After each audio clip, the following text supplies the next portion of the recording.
Finally, may masasagot na ako kapag may nagtanong sa akin kung anong ginagawa ko, bakit ang payat ko.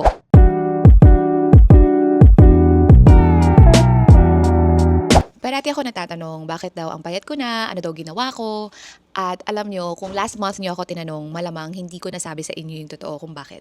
Kasi for the past years, yung mga pinagagawa ko sa buhay ko para pumayat, hindi nakaka-proud.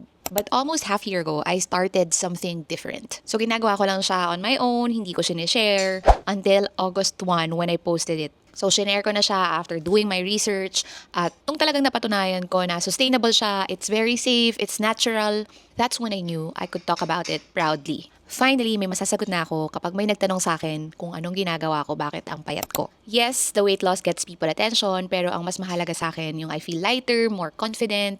Alam mo yun, feeling like myself again and regaining my confidence. And now, seeing it help other people too. Ang dami palang gustong mag-lose ng weight. And since they trust me, maraming salamat po sa inyo. So, sinamahan na rin nila ako dito sa journey ko to wellness. Naks!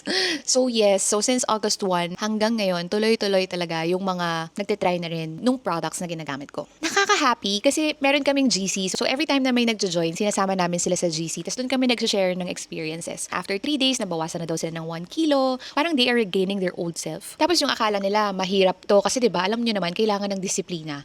Pero, nung na-try nila yung products na to, sabi nga nila, parang, ang dali lang pala. Disclaimer ha, ayoko pa rin mag-promise. Pero yes, sa lahat ng na-try ko, this is the most sustainable. Honestly, because of that August 1 post, nagkaroon din ako ng extra source of income. Unintentionally. Malay ko ba naman kasi na ganun pala kalaki yung demand. Pero alam nyo, more than dun sa pagkita, mas masaya talaga ako sa mga messages nyo sa GC o kaya yung mga personal messages nyo sa akin.